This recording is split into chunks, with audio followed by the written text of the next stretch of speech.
Hi ಎಲ್ರಿಗೂ ನಮಸ್ಕಾರ. ನೀವು ನೋಡ್ತಾ ಇದ್ದೀರಿ ಬಡವರ ಮಕ್ಕಳನ್ನು ಬಳಸಿ. ಸೊ ಇವಾಗ ಏನಾಗ್ತಾ ಇದೆ ಅಂತಂದರೆ, ಈ ಒಂದು ಮತ ಚಲಾವಣೆ ಆಗಿರಬಹುದು, ಆಮೇಲೆ ಪಕ್ಷಗಳು ಆಗಿರಬಹುದು, ಪಕ್ಷೇತರ ಆಗಿರಬಹುದು, ಪಕ್ಷದಲ್ಲಿ ಆಗಿರುವಂತಹ ಘಟನೆಗಳಾಗಿರ್ಬೋದು, ಪಕ್ಷವನ್ನು ಬೆಂಬಲಿಸೋದಾಗಿರ್ಬೋದು, ವಿರೋಧ ಮಾಡೋದಾಗಿರ್ಬೋದು, ಎಲ್ಲ ರೀತಿಯ ಒಂದು ಗಲಭೆಯ ವಾತಾವರಣ ಇವಾಗ ಮೂಡ್ಬಿಟ್ಟೈತೆ. ಯಾಕಪ್ಪ ಅಂತಂದರೆ ಇನ್ನೊಂದು 2 ವರ್ಷದೊಳಗೆ ಎಲ್ಲ ಐತಿ. ಸೊ ಅದಕ್ಕೆ ಎಜುಕೇಷನ್ ಮಿನಿಸ್ಟ್ರು ಕೂಡ ಇವಾಗ 37,000, 50,000, ಆಮೇಲೆ ಡಿಪ್ಲೊಮಾ ಆದವ್ರಿಗೆ, IT ಆದವ್ರಿಗೆ ಗೌರ್ಮೆಂಟ್ ವೇಕೆನ್ಸಿನ ಕೊಡಾಕತ್ತಾರ, ಜಾಬ್ನ ಕೊಡೋಕ್ಕೆ ಪ್ರೊವೈಡ್ ಮಾಡ್ತಾ ಇದ್ದಾರೆ. ಸೊ AR ಅಂತೂ ಅದು 100 ದಿನದೊಳಗೆ ಮಾಡ್ತೀವಿ ಅಂತ ಹೇಳಿದ್ದಾರೆ. ಸೊ ಇಷ್ಟೆಲ್ಲ ಒಂದು ಪ್ರಕರಣದಲ್ಲಿ ಆಗಿರ್ಬೋದು, ಆಮೇಲೆ ಇನ್ನೊಂದು ಕೇಸ್ ಆಗಿರ್ಬೋದು, ಸೊ ಎಲ್ಲ ಒಂದು ಹೋರಾಟವನ್ನು ಮುಂದೆ ಇಟ್ಕೊಂಡು ಇಲ್ಲಿ ಏನಾಗತ್ತೈತಂದ್ರೆ, ಈ ಒಂದು ಪಕ್ಷಗಳಿರ್ತಾವಲ್ಲ, ಸೊ ಈ ಪಕ್ಷಗಳು ಒಂದು ಪಕ್ಷನ ಇನ್ನೊಂದು ಪಕ್ಷ ಬೆಂಬಲಿಸೋದು ಬಿಟ್ಟು ಪಕ್ಷದ ಮೇಲೆ ಒಂದು ಭ್ರಷ್ಟಾಚಾರ ಆಗಿರ್ಬೋದು, ಅಥವಾ ಒಂದು ಮತಾಂತರ ಆಗಿರ್ಬೋದು, ಕೋಮುವಾದ ಆಗಿರ್ಬೋದು, ಟೆರರಿಸ್ಟ್ ಅನ್ನೋ ಪದ ಆಗಿರ್ಬೋದು,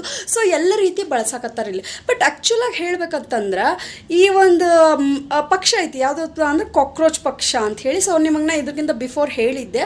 ಸೊ ಯಾರು ಆ ಒಂದು ವಿಡಿಯೋ ನೋಡ್ಕೊಂಬಂದಿಲ್ಲ, ಸೊ ಹೋಗಿ ಚೆಕ್ಔಟ್ ಮಾಡಿ. ಮತ್ತು ಆ ಒಂದು ಕಾಕ್ರೋಚ್ ಪಕ್ಷ ನಮ್ಮ ಒಂದು ಅದು ಆ್ಯಕ್ಚುಲಿ ಮಹಾರಾಷ್ಟ್ರದೊಳಗೆ ಒಬ್ಬ ವ್ಯಕ್ತಿ ಮಾಡಿರೋ ಒಂದು ಪಕ್ಷ ಆಗಿರ್ತದೆ. ಸೊ ಆ ಒಂದು ಪಕ್ಷದ ಒಂದು ಸದಸ್ಯರಾಗಿರ್ಬೋದು, ಸಪೋರ್ಟರ್ಸ್ ಆಗಿರ್ಬೋದು, ನಮ್ಮ ಭಾರತವನ್ನು ಛಿದ್ರ ಮಾಡೋದು, ಸನಾತನ ಧರ್ಮವನ್ನು ಹಾಳು ಮಾಡೋಕ್ಕೆ, ಮತ್ತು ಅವರು ಟೆರರಿಸ್ಟ್ಗಳಂಥೇಳಿ ಬಹಳ ಊಹಾಪೋಹದ ಮಾತುಗಳು ಬಹಳ ಬರಾಕತ್ತಾವೆ. ಅದು ಆ್ಯಕ್ಚುಲಿ ನಿಜನಾ, ಸತ್ಯನಾ, ಈ ರೀತಿ ಇದ್ದರೆ ನಮ್ಮ ಭಾರತೀಯರು ಸಪೋರ್ಟ್ ಮಾಡ್ತಿದ್ರ ಅನ್ನೋ 1000 ಪ್ರಶ್ನೆಗಳು ಎಲ್ಲರ ತಲೆಯೊಳಗೆ ಬರ್ತಾವೆ. ಬಟ್ ಆ್ಯಕ್ಚುಲಾಗಿ ಈ ಒಂದು ಕಾಕ್ರೋಚ್ ಪಕ್ಷ ಯಾವ ರೀತಿ ಒಂದು ಕಟ್ಕೊಂಡೈತಿ, ಯಾಕೆ ಈ ರೀತಿ ಒಂದು ಊಹಾಪೋಹದ ಮಾತಾಯ್ತು, ನಿಜಾನ ಅದು ಅನ್ನೋ ಒಂದು ಸಂಪೂರ್ಣ ಮಾಹಿತಿ ಈ ವಿಡಿಯೋದೊಳಗೆ ನಾನು ನಿಮಗೆ ಕೊಡ್ತೀನಿ. ಸೊ ಅದಕ್ಕಿಂತ ಮುಂಚೆ ಯಾರು ನನ್ನ ಚಾನಲ್ನ ಸಬ್ಸ್ಕ್ರೈಬ್ ಮಾಡ್ಕೊಂಡಿಲ್ಲೋ, ಸೊ ಸಬ್ಸ್ಕ್ರೈಬ್ ಮಾಡ್ಕೊಳ್ಳಿ, ಲೈಕ್ ಮಾಡಿ, ಶೇರ್ ಮಾಡಿ ಆ್ಯಂಡ್ ಕಮೆಂಟ್ ಮಾಡಿ. ಯಾರು ಇನ್ನೂ ಮಟ್ಟನೂ ರೆಗ್ಯುಲರಾಗಿ ವೀಡಿಯೋಸ್ ನೋಡ್ತಾ ಇದ್ದಿರಲ್ಲ, ಸೊ ಅವರಿಗೆ ಮನಸ್ಪೂರ್ವಕವಾಗಿ ಧನ್ಯವಾದಗಳಂತ ಹೇಳ್ತೀನಿ. ಸೊ ಇವಾಗ ನಾನು ನಿಮ್ಗೆ ಹೇಳಿದೆ, ಕಾಕ್ರೋಚ್ ಪಕ್ಷದ ಕೆಲವೊಂದು ಅಭ್ಯರ್ಥಿಗಳಾಗಿರ್ಬೋದು ಅಥವಾ ಲೀಡರ್ ಆಗಿರ್ಬೋದು ಸನಾತನ ಧರ್ಮವನ್ನು ಹಾಳು ಮಾಡೋಕ್ಕೆ ಅಂಥೇಳಿ. ಬಟ್ ಆ್ಯಕ್ಚುಲಾಗಿ ಇವಾಗ ರೀಸೆಂಟಾಗಿ ಯಾವಾಗಪ್ಪ ಅಂತಂದರೆ ಒಂದು ಪ್ರೊಟೆಸ್ಟ್ ನಡೀತು ಕಾಕ್ರೋಚ್ ಒಂದು ಪಕ್ಷದ ಸಮಿತಿಯಿಂದ. ಅವರ ಸದಸ್ಯರಾಗಿರ್ಬೋದು, ಅವರ ಒಂದು ಸಪೋರ್ಟರ್ಸ್ ಆಗಿರ್ಬೋದು ಬಂದಿದ್ದರು. ಅದರಲ್ಲಿ BJPಯ ಒಂದು ಸದಸ್ಯರಾಗಿರ್ಬೋದು, BJPಯ ಸಪೋರ್ಟರ್ಸು ಕೂಡ ಅಲ್ಲಿ ಹೋಗಿದ್ದರು.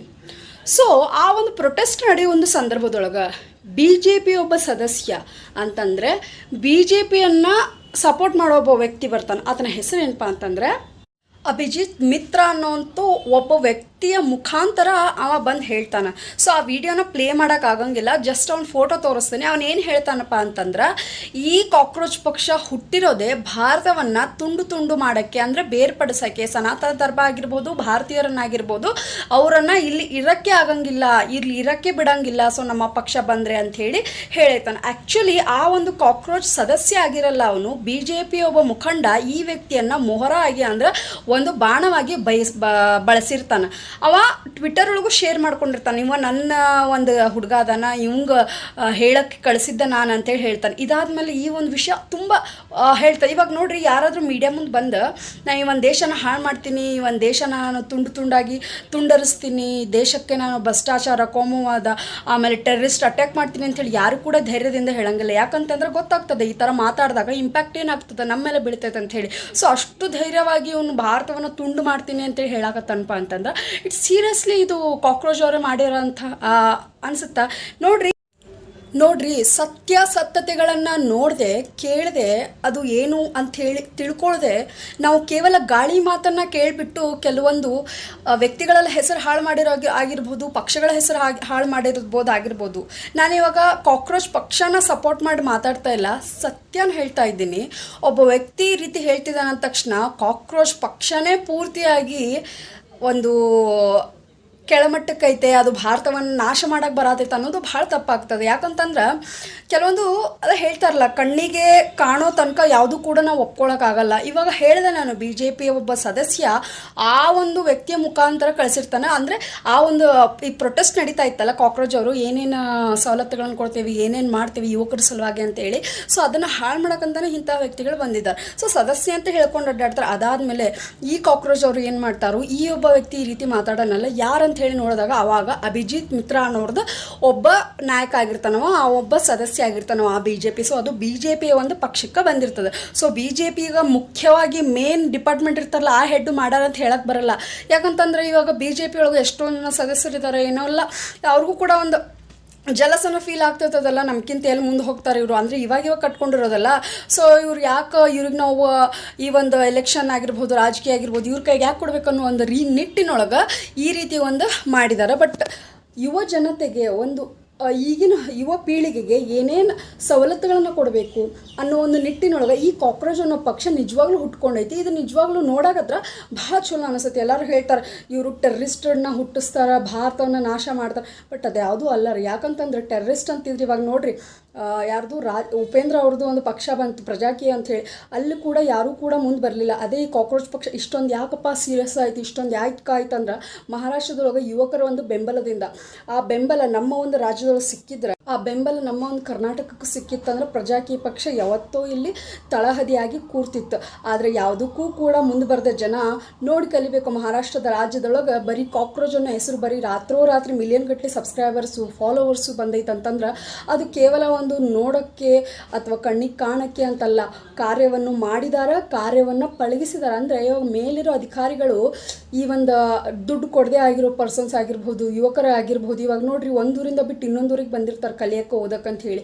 ಅವ್ರ ಹತ್ರ ದುಡ್ಡಿನ ಸಮಸ್ಯೆಗೋಸ್ಕರ ಏನೋ ಒಂದು ಪ್ರಾಬ್ಲಮ್ ಆಗೈತಿ ಅದನ್ನು ಸಾಲ್ವ್ ಮಾಡ್ಕೊಳ್ಳೋಕೆ ಯಾವುದು ವೆಲ್ಫೇರ್ ಆಫೀಸಿಗೆ ಹೋಗೋದಾಗಿರ್ಬೋದು, ಅಲ್ಲಿ ಅವ್ರದ್ದು ಟ್ರೀಟ್ ಮಾಡಿರೋ ರೀತಿ ಇವೆಲ್ಲ ಕಣ್ಮುಂದೆ ಇಟ್ಕೊಂಡು ಯುವಕರಿಗಂತಲೇ ಒಂದು ಹುಟ್ಕೊಂಡಿರೋ ಪಕ್ಷ ಅಂತಲೇ ಹೇಳ್ಬೋದು. ಸೊ ಆದಷ್ಟು ಸತ್ಯಕ್ಕೆ ನಾವು ಸಪೋರ್ಟ್ ಮಾಡೋಣ. ಇವರು ಟೆರ್ರಿಸ್ಟ್ಗಳ ಭ್ರಷ್ಟಾಚಾರ ನಾವಂತೂ ನೋಡಿಲ್ಲ, ಆ ನಾಯಕನೂ ಕೂಡ ಹೇಳಿಲ್ಲ. ಸೊ ನಾವು ಯಾವುದೇ ಮಾತು ಕಿವಿ ಕೊಡೋಕ್ಕೆ ಹೋಗಬಾರ್ದ್ರಿ. ಯಾಕಂತಂದ್ರೆ ನಾವು ಕೆಲವೊಂದು ಹೊಸ ಪಕ್ಷನ ತಂದರೆ ಅವರಲ್ಲಿ ಏನು ಬದಲಾವಣೆ ಮಾಡ್ತಾರೆ ಅನ್ನೋದನ್ನು ನೋಡ್ಬೋದು. ನಾವು ಪದೇ ಒಬ್ಬನಿಗೆ 5 ವರ್ಷ ನಾವು ಕಾಂಗ್ರೆಸ್ಸು BJP ಅದು ಇದು ಅಂತೇಳಿ ಹಾಕೊಂಡು ಕುಂದು, ಯಾಕಂದರೆ ಅದೆಲ್ಲ ಹಣೆ ಬರ ನಾವು ನೋಡಿಬಿಟ್ಟಿದ್ದೀವಿ. ಹೊಸ ಪಕ್ಷ ಬಂದಾಗ ಏನು ಅಭಿವೃದ್ಧಿ ಮಾಡ್ತಾರೆ ಅನ್ನೋದು ಎಕ್ಸ್ಪೆಕ್ಟೇಷನ್ ಇರಬೇಕು.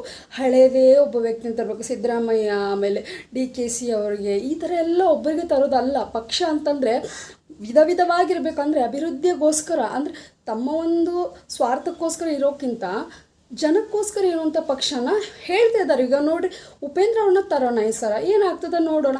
ಎಲ್ಲವೂ ಕೂಡ ಅವಕಾಶ ಕೊಟ್ಟು ನೋಡಬೇಕು. ಆಗಂಗಿಲ್ಲ, ಇವ್ರು ಮಾಡೋಂಗಿಲ್ಲ, ಯಾವುದೂ ಕೂಡ ಅದೇ ಹೇಳ್ತಾರಲ್ಲ, ಚಿಕ್ಕ ವಯಸ್ಸಂತ ಹೇಳಿಬಿಟ್ಟು ಏನೂ ಮಾಡೋಕ್ಕಾಗಂಗಿಲ್ಲ ಅಂಥೇಳಿ ಜಡ್ಜ್ ಮಾಡೋದು ತಪ್ಪಾಗ್ತದೆ. ಚಿಕ್ಕವ್ರಿಗಿರೋವಂಥ ನಾಲೆಜು ದೊಡ್ಡವ್ರಿಗೂ ಕೂಡ ಇರೋಂಗಿಲ್ಲ ಕೆಲವೊಂದು time. So think it's election ಅನ್ನೋ ನಿಯರ್ ಬರ್ದಾಕತ್ತೈತಿ, ಇನ್ನೊಂದು 2 ವರ್ಷ. ಅದಕ್ಕೆ ಇವರೆಲ್ಲ ಇಷ್ಟೆಲ್ಲ ಮಾಡಾಕತ್ತಾರ. I don't know what is that truth. But still ನೋಡೋಣ ಏನಾಗುತ್ತೆ ಅಂತ.